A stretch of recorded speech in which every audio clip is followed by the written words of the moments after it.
बच्चों, P block खत्म हो चुका था। अब हम लोग डी तथा एफ ब्लॉक पे आएंगे और सबसे पहले हमें इसके बारे में ही पढ़ना है कि वो कौन से तत्व होंगे जो डी ब्लॉक होंगे। ध्यान रखिएगा कि वे तत्व जिनमें अंतिम विभेदी इलेक्ट्रॉन, यहाँ विभेदी का मतलब है प्रवेश करने वाला, अंतिम विभेदी इलेक्ट्रॉन n-1 कक्षा के डी उपकोष में प्रवेश करता है, उन्हें डी ब्लॉक एलिमेंट्स कहते हैं। तो वे तत्व जिनमें अंतिम प्रवेशी अर्थात विभेदी इलेक्ट्रॉन n-1 कक्षा के डी उपकोष में प्रवेश करेगा, उन्हें डी ब्लॉक तत्व कहते हैं। आवर्त सारणी में इन्हें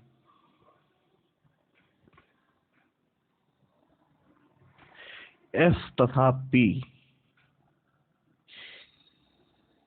ब्लॉक तत्वों के मध्य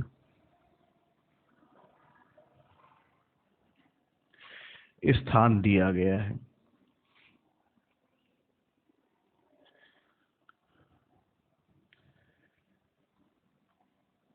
डी ब्लॉक तत्वों के गुण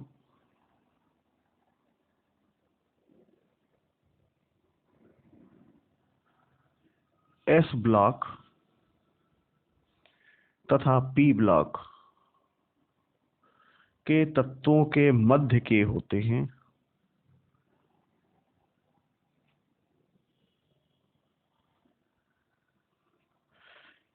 इसी कारण इन्हें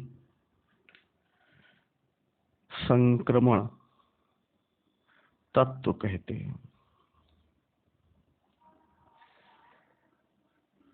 सभी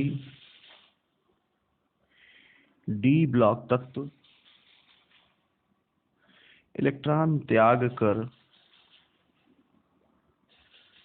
धनायन बनाते हैं। इसी कारण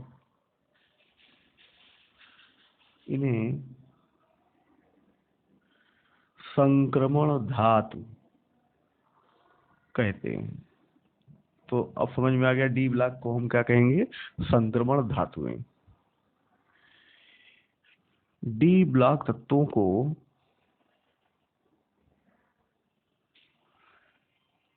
चार श्रेणियों में बांटा जाता है। कौन कौन सी श्रेणी है ये आप लोग सीखें। सबसे पहला है 3D श्रेणी।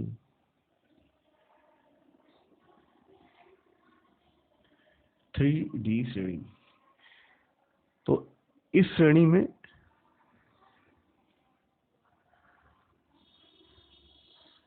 अंतिम इलेक्ट्रॉन 3D उपकोष में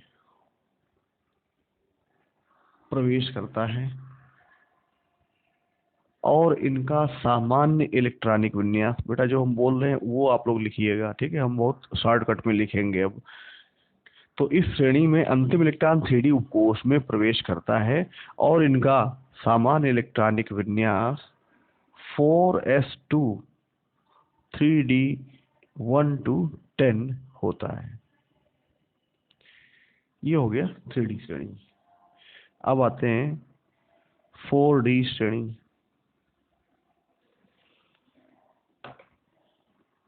बच्चों जैसे ऊपर लिखा था वही चीज यहाँ पर, इस श्रेणी में अंतिम इलेक्ट्रॉन 4D उपकोष में प्रवेश करता है और इनका सामान्य इलेक्ट्रॉनिक विन्यास, अंतिम इलेक्ट्रॉन किस में प्रवेश करेगा बताइए, 4D उपकोष में। और सामान्य इलेक्ट्रॉनिक विन्यास क्या है ये भी आपको पता चल जाएगा। बस यहाँ पर कर देंगे 5s2 और 4D 1 to 10। समझ में आ गया। अब आते हैं 5D श्रेणी।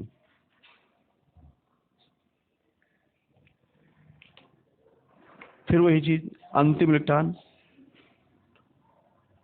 इनमें अंतिम इलेक्ट्रॉन 5D उपकोष में प्रवेश करता है। और सामान्य इलेक्ट्रॉनिक विन्यास क्या होता है?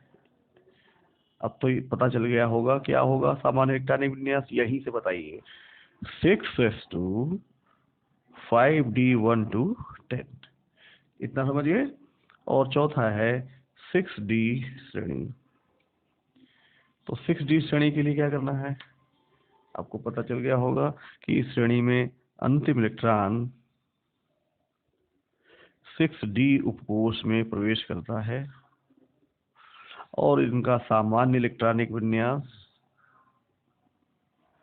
7s2 6D 1 से 10 होता है। ठीक है, इतना समझ में आ गया आपको। अब आते हैं संक्रमण तत्वों के गुण। तो बच्चों, हम यहाँ पर मेन चीजों के पॉइंट्स, हेडिंग्स लिखेंगे और अधिकांश चीजें आपको ओरली बताएंगे। तो जो बताएंगे उनको आपको लिखना भी है, ठीक है, क्योंकि अगर हम यहाँ पर लिखते जाएंगे तो बहुत समय लगेगा और हमारा वीडियो काफी लंबा हो जाएगा। तो मेंडलीव की आवर्त सारणी में, मेंडलीव की आवर्त सारणी में 4th, 5th, 6th, 7th आवर्त के तत्वों को क्रमशः 3rd B याद रखने के लिए, 4th B, 5th B, 6th B, 7th B, 8th,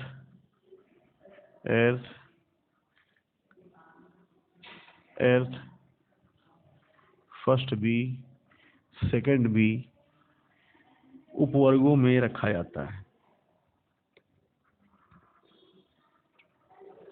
बच्चों, ये बहुत ही महत्वपूर्ण है। 1 नंबर में ये क्वेश्चन भी हम मिल सकता है कि मेंडलीव की आवर्त सारणी के चौथे, पांचवें, छठे, 7वें आवर्त में तत्वों को 3rd B, 4th B, 5th B, 6th B, 7th B, 8th, 1st B, 2nd B उपवर्गों में रखा जाता है। तो इस प्रकार से ये डी ब्लॉक के कुल 10 उपवर्ग आते हैं। इतना समझ में आ गया। इन तत्वों के प्रमुख गुण निम्न हैं।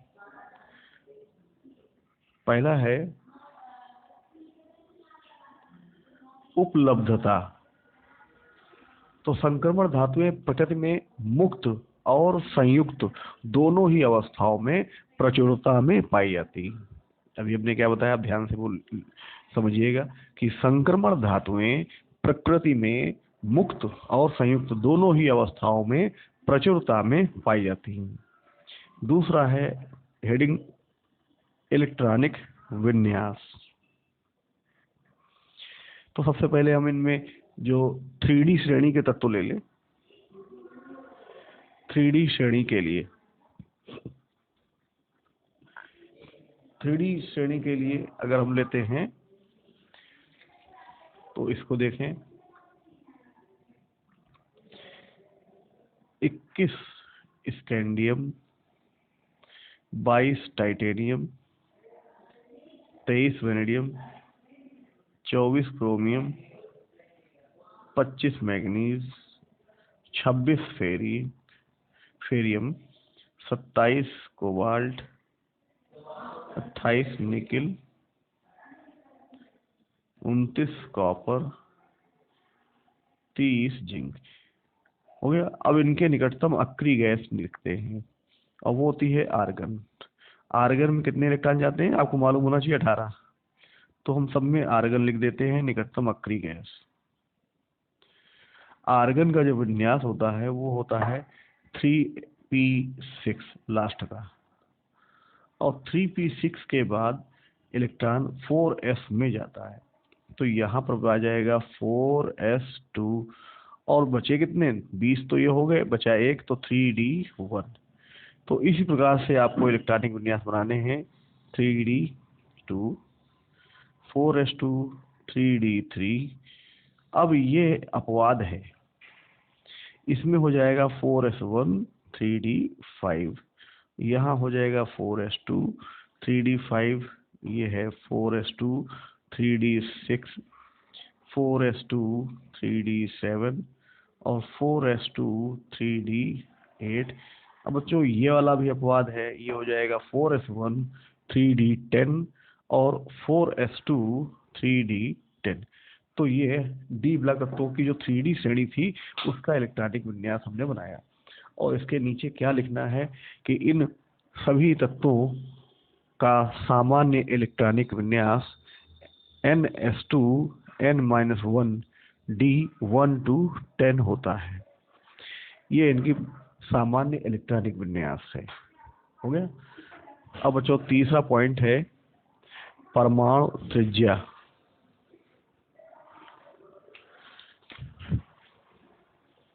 तो इसको ध्यान से समझिएगा, ये हम ऊपर से नीचे लिखे हैं लेकिन ये बाएं से दाएं हैं, क्रम से हैं, ठीक है। तो बाएं से दाएं जाने पर इन तत्वों की परमाणु त्रिज्या पहले 5 तत्वों तक घटती है, उसके बाद स्थिर हो जाती है और फिर एकदम से आखिर में आके बढ़ जाती है, जिससे परमाणु त्रिज्या में परिवर्तन लगभग नगण्य रहता है। समझ में आ गया कि डी ब्लॉक तत्वों की परमाणु त्रिज्या पहले 5 तत्वों तक घटती है, जिसके बाद स्थिर हो जाती है, किंतु श्रेणी के अंत में यह त्रिज्या एकदम से बढ़ जाती है। अर्थात डी ब्लॉक तत्वों की परमाणु त्रिज्या में जो परिवर्तन है वह लगभग नगण्य होता है। ये लिखेंगे, फिर उसके बाद इसका स्पष्टीकरण देंगे आखिर ऐसा क्यों होता है। तो हम बच्चों बोल रहे हैं, ध्यान से सुनेंगे और फिर उसके बाद लिखेंगे भी। किसी एक श्रेणी में कक्षाओं की संख्या तो समान होती है, किंतु नाभिकीय आवेश बढ़ता जाता है और साथ ही साथ डी उपकोष का आवरण प्रभाव ये भी बढ़ता है, ठीक है। किंतु श्रेणी के मध्य तक आवरण प्रभाव इस हिसाब से यानी इतना नहीं बढ़ पाता जिस हिसाब से नाभिकीय आवेश बढ़ता है। क्योंकि नाभिकीय आवेश का मान ज्यादा है, आवरण प्रभाव का मान कम होता है, इसी कारण बाहरी कक्षा के इलेक्ट्रॉन नाभिक की ओर आकर्षित होते हैं और परमाणु त्रिज्या छोटी होती है, संकुचित होती है। किंतु श्रेणी के मध्य में नाभिकीय आवेश और आवरण प्रभाव दोनों लगभग एक दूसरे के बराबर हो जाते हैं, जिससे परमाणु त्रिज्या का घटना रुक जाता है। और जैसे जैसे हम नीचे बढ़ते जाते हैं आवरण प्रभाव का मान बढ़ने लगता है, जबकि नाभिकीय आवेश का मान थोड़ा सा कम होने लगता है। जैसे ही श्रेणी के अंत तक पहुंचते हैं आवरण प्रभाव का मान अधिकतम हो जाता है और नाभिकीय आवेश कम रह जाता है, जिससे परमाणु त्रिज्या अचानक से बढ़ जाती है। क्लियर हो गया। फिर से बता दें कि किसी भी एक श्रेणी में कक्षाओं की संख्या समान होती है, किंतु नाभिकीय आवेश बढ़ता जाता है, साथ ही साथ डी उपकोष का आवरण प्रभाव भी बढ़ता जाता है। श्रेणी के मध्य तक आते आते नाभिकीय आवेश का मान अधिक रहता है, जबकि आवरण प्रभाव का मान कम रहता है, जिससे परमाणु त्रिज्या घटती है। किंतु श्रेणी के मध्य में आते ही नाभिकीय आवेश और आवरण प्रभाव दोनों ही एक दूसरे के समान हो जाते हैं, जिससे परमाणु त्रिज्या का घटना रुक जाता है। किंतु श्रेणी के अंत तक आवरण प्रभाव का मान एकदम से अधिकतम हो जाता है और नाभिकीय आवेश उसकी तुलना में नहीं बढ़ पाता, घट जाता है, जिससे परमाणु त्रिज्या अचानक से बढ़ जाती है। इतना समझ में आ गया।